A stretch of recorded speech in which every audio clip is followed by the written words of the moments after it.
வணக்கம். உங்கள் எல்லாரையும் எங்கள் வீட்டு துளசி கல்யாணத்துக்கு வரவேற்கிறேன். துளசி என்றால் உயர்ந்தவள் என பொருள். துளசி தேவி கார்த்திகை பௌர்ணமியில் அவதரித்தார். 1,00,000 தேவ ஆண்டுகள் தவமிருந்து விஷ்ணுவை அவர் அடைந்ததாக புராணங்கள் கூறுகின்றன.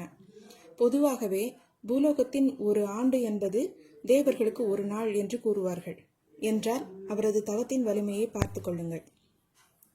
துளசி இல்லாமல் செய்யும் விஷ்ணு பூஜை முழுமை அடையாது என ஸ்ரீ விஷ்ணுவே கூறியுள்ளார். துளசி பூஜையில் 5 கிரியைகள் உள்ளது. ரோபணம், பாலனம், சேஷனம், தரிசனம், ஸ்பர்ஷனம். ரோபணம் என்பது துளசியை நடுவது. பாலனம் என்பது துளசியை வளர்ப்பது. சேஷனம் என்பது துளசிக்கு நீர் விடுவது. தரிசனம் துளசியை கண்ணால் பார்ப்பது. ஸ்பர்ஷனம் துளசியை கைகளால் தொடுவது.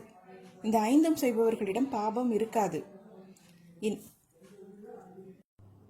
இனி பத்ம புராணத்தில் சிவபெருமான் நாரதருக்கு சொன்ன துளசி தேவியின் பெருமைகளை காண்போம். துளசி இருக்கும் இடம் கிருஷ்ணர் இருக்கும் இடம்.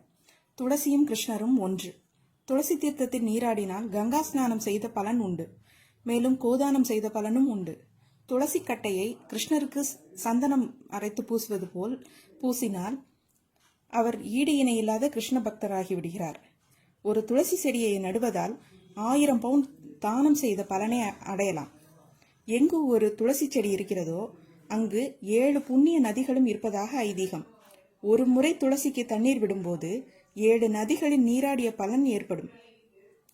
துளசியின் வேரில் இருக்கும் திருமண்ணை எடுத்து தன் உடலில் பூசியவன் 100 கிருஷ்ண பூஜை செய்த பலனை அடைவான்.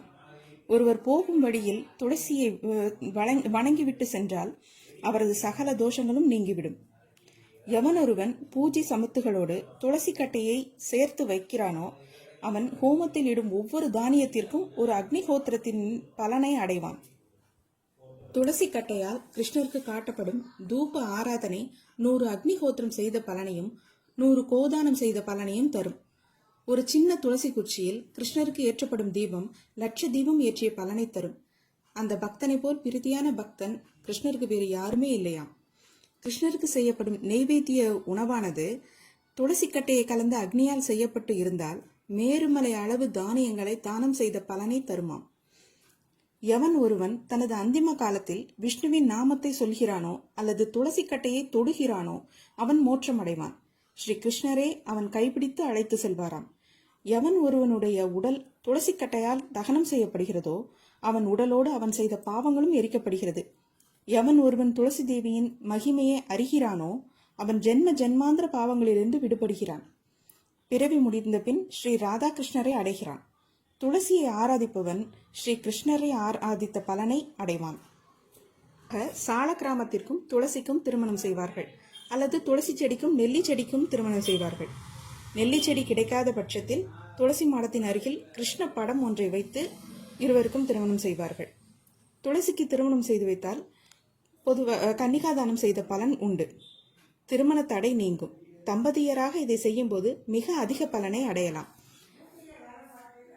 16 அத்தியாயங்களில் துளசி மகாத்மியத்தை சிவபெருமான் கூறியுள்ளார். அதில் நான் அறிந்த சில விஷயங்களை உங்களோடு பகிர்ந்து கொண்டேன். உங்களுக்கு இந்த வீடியோ பிடிச்சிருந்ததுன்னா உங்களுக்கு பிடிச்சவங்களுக்கு ஷேர் பண்ணிக்கோங்க. நன்றி, வணக்கம்.